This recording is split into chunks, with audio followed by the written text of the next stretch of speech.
रावबो बुङाखिसै एनडिपि टिकेटआबो एनडिपिना जाहैबाय बिथांमोना दङ बिसिनाबो एमओएसआव दं केस फोजोबनांगौ रिहाबिलिटेसन जानांगौ ओमफ्राय जेलाव थानायफ्रा गजोबनांगौ जेलाव थानायखौ गहोनो हागोन जागोन रन्जनबाबो गगोन सोरबाबाबो गगोन किन्तु केसखौ आं बुंगोन केसनि बेलायाव आं बुंगोन बेखौनो सिस्टेम थाबाय मोनसे लेंथि प्रसेस जेनेबा आंबो निजे एक्सपिरियेन्स आंनि जेलनिफ्राय गदोंमोन आं जेलनिफ्राय गखांनायनि उनाव आंनि केसा जोबनो 5 बोसोर नांगौ दे दा जोंनि बुंनांगौआ बेल' बिदि नङा मानसिया फ्रि जानांगौ जिहेतु बिसोर सुक्ति थायो शान्तिनि नामाव सुक्ति खालामबाय सुक्ति खालामखांनायनि उनाव मानसिया जेल सिङाव थानो नाङाखि बे फ्रि जानानै थानांगौ केसा सोलिलांबाय थागोनब्ला 8 बोसोर सोलियो ना 10 बोसोर सोलियो बे थांबाय थागोन जोंनि प्रसिङा बेबायदि जागोन आरो आंहा बिश्वास दङ गगोन जेलनिफ्राय गगोन आरो जायफोर 3 फासि जानायनि मोनसे अर्डार जानानै दं बेखौबो आंहा मोनसे आत्मबिश्वास आंथ' खेबसे बुंखाबायबो बिथांमोनखौ दा फासि होनाय नंला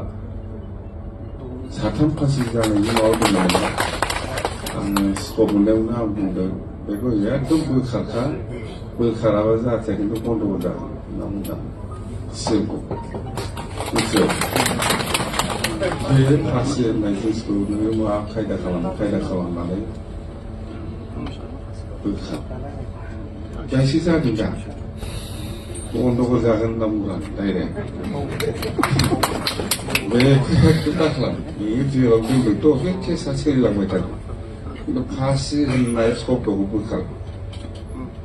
होनना बुंदों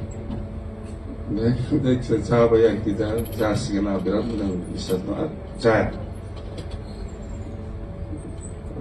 आंहा बिराद मोजां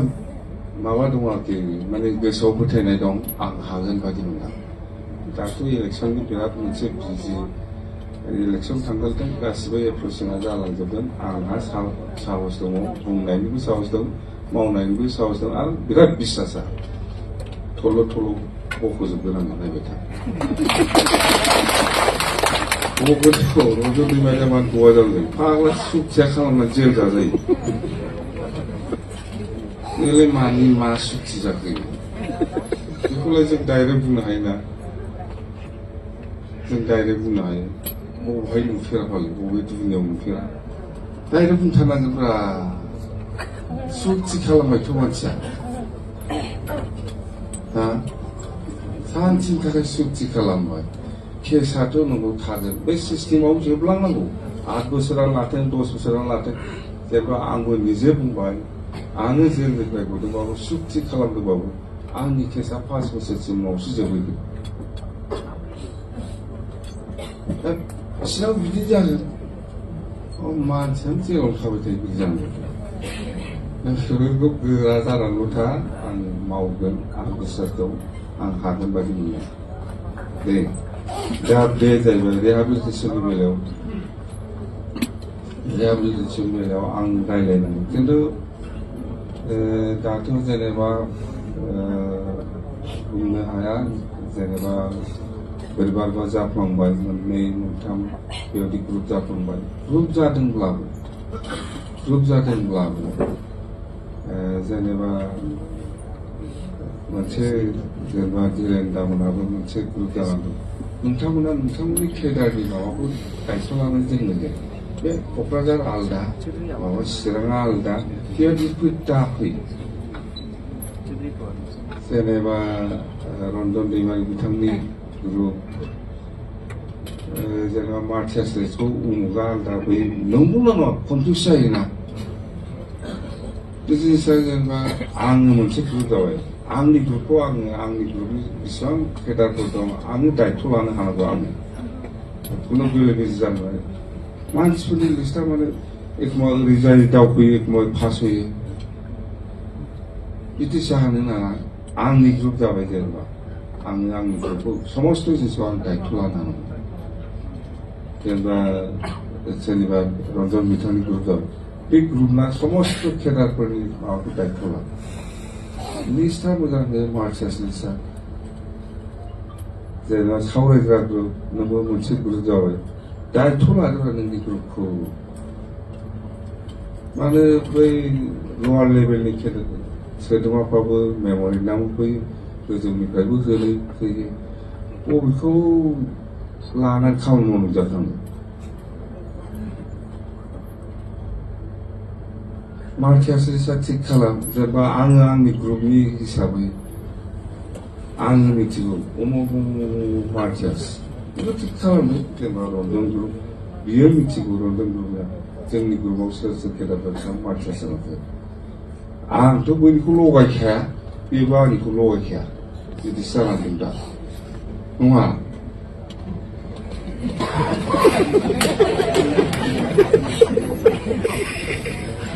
सेपारेट नङा मोनसेयानो खिन्थु नों जेब्ला आंनो फैयो बैसिखौ लेरलाना बे आंजों मिलायखाया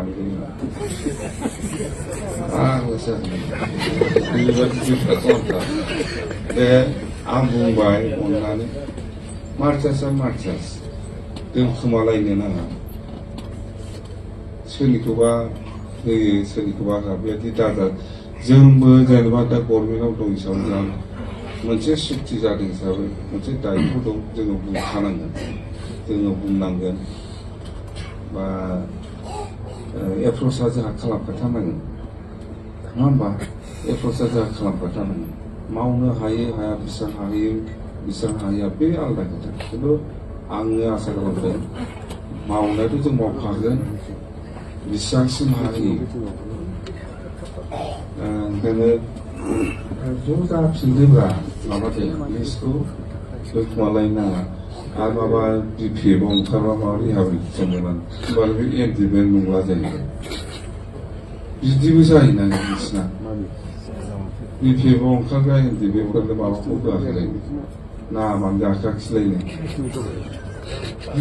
मा जाखो बिदि दाजाथार एकदम दाजा एनडिपि राजनिति होननायजोंसो आलदा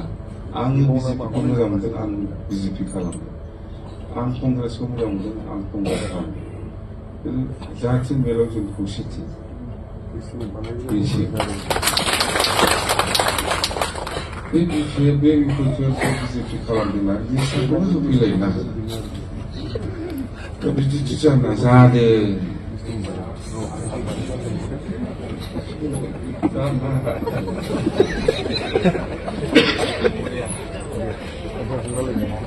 बेफोरखौ एकदम आं खावलायनाय आं जेब्ला आङो दिल्ली लेभेलसिम एप्र'च खालामो बे जिनिसा सलिड जायो आङो दिनै मोनसे खोथाखौ लानानै एप्र'च खालामबाय आरो समबो बारायफिनोबा बे एसे इनडिसिप्लिन जायो नङा होमबा न'नि बे आदा मोननानै जोंखौ हमगोन बिसोर अफिसार बिराद हमनो गोरों बिसोर जोंखौ एसे सम ओमफ्राय ना बारा जादों आंफ्रा जोंनि माबाफ्रा एसे समफ्रा थारमाने बिसोर जाहैबाय बिराद टप लेभेलनि इन्डियाखौ सालायग्रा अफिसारफोर बिसोर जोंनि माबाफ्रा खुनु दिन भुल जानानै थानो नाङा जों जाहैबाय इन्डियाखौ सालायग्रा अफिसारफोर बिसोरनि थुलुनायाव जों जेबो हाया